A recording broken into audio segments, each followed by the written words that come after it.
BSSC मामले में EOU ने दर्ज किया मुकदमा। बड़ी खबर, 2 लोगों को बनाया गया है मामले में नामजद। बीएसएससी पेपर लीक मामले में पहली गिरफ्तारी। ईओयू ने मोतिहारी से एक शिक्षक को किया गिरफ्तार। शुरुआती जांच के बाद मोतिहारी एसपी का बड़ा बयान। शांति निकेतन स्कूल से लीक हुआ पेपर, एसपी ने यह कहा तो एक बार फिर से बिहार के छात्रों की परेशानी बढ़ सकती है। पेपर लीक के बाद बीएसएससी परीक्षा रद्द हो सकती है। सोशल मीडिया, कई प्रश्न पत्र की तस्वीरें भी वायरल सोशल मीडिया पर हो रही। बताया जा रहा है कि ये सभी प्रश्न पत्र परीक्षा शुरू होने से एक दिन पहले व्हाट्सएप और बाकी माध्यम से अभ्यर्थी तक पहुंच गए थे।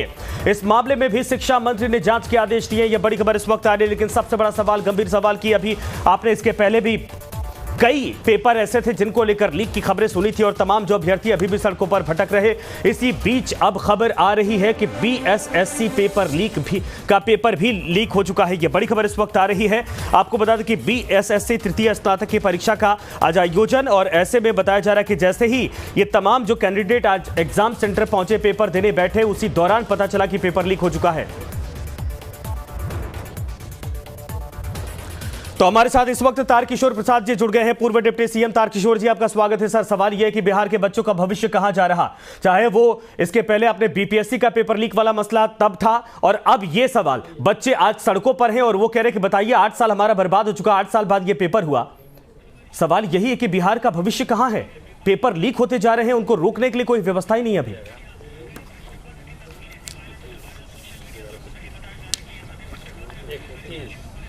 देखिए, ये दुर्भाग्यपूर्ण स्थिति बिहार की हो गई है। इसके पूर्व में बीपीएससी के संबंध में भी इसी तरह की बातें हुई। अभ्यर्थियों ने लगातार आंदोलन भी किया और बिहार कर्मचारी चयन आयोग की परीक्षा में जिस प्रकार से कल की एक पाली का प्रश्न पत्र लीक हुआ, यह इस बात का संकेत है कि कहीं न कहीं एक बड़ा गिरोह है जो इन सारे चीज़ों को लीक कर रहा है और सरकार हाथ पर हाथ धर के बैठी हुई है। और इस तरह की चीज़ें बंद होनी चाहिए। बिहार के नौजवानों के भविष्य के साथ खिलवाड़ नहीं होनी चाहिए।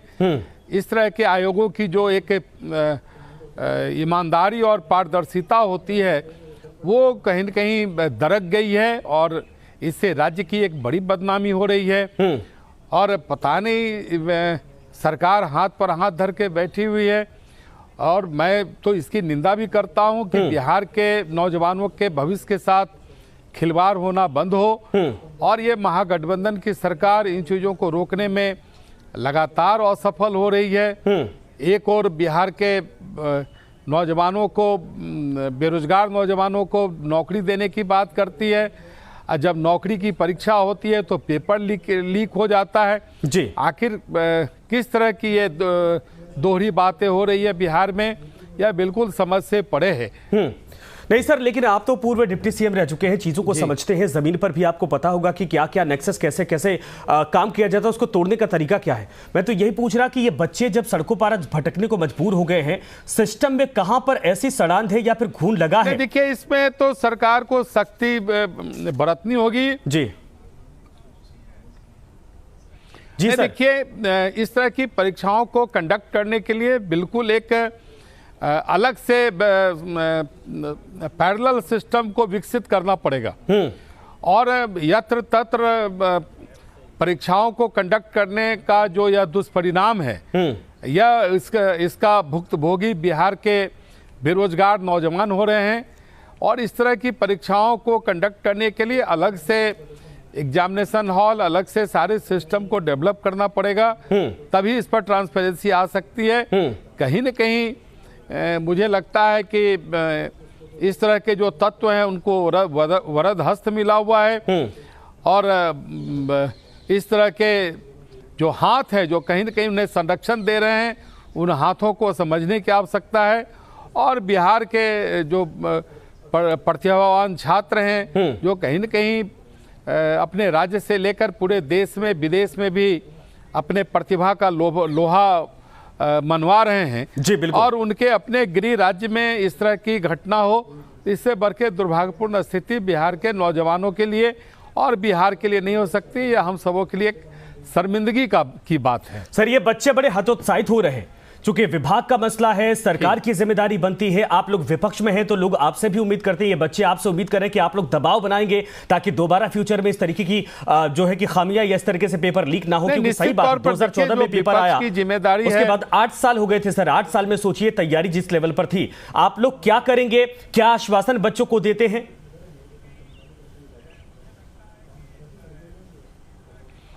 नहीं, देखिए, हम सब तो विपक्ष के नाते जो इस तरह की कुछ चीज़ें हैं जो बिहार में सरकार के संरक्षण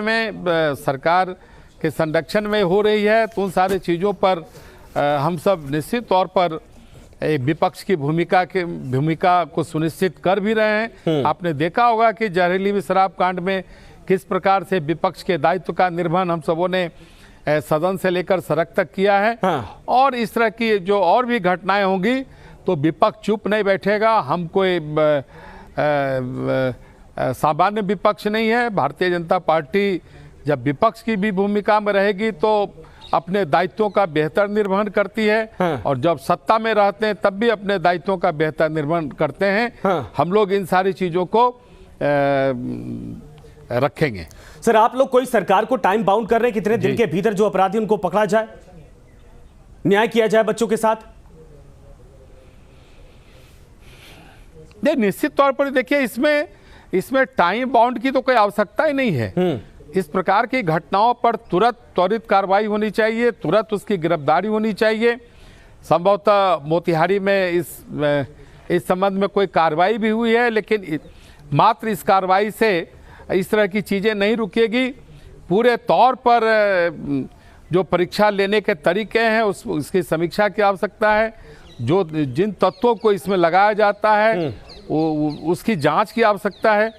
आखिर ऐसे कौन से तत्व हैं जिस तरह के परीक्षाओं में कहीं न कहीं ये बड़े कारनामे कर देते हैं, किसकी सह पर हो रहा है, इन सारी बातों की जांच होनी चाहिए। ठीक है सर, धन्यवाद हमसे जुड़ने के लिए, समय देने के लिए। और जाहिर सी बात है कि जो आपने कहा कि ये बहुत जरूरी है, बच्चों के साथ हो जाता है, उनके साथ न्याय होना चाहिए। और जाहिर सी बात है बीजेपी की तरफ से ये कहा जा रहा है, तारकिशोर जी हमारे साथ थे, कि सरकार जल्दी से जल्दी इस पूरे मामले पर कार्रवाई करी और जो भी आरोपी है, दोषी, उनके खिलाफ कार्रवाई की जाए। मैं आपको बता दूं कि सबसे बड़ा सवाल ये कि कल बताया जा रहा है कि पेपर सर्कुलेट होने लगा था। जब आज बच्चे पेपर देने गए उसके बाद पता चला कि हूबहू जो प्रश्न पत्र है वही बाहर इस वक्त सर्कुलेट किया जा रहा है।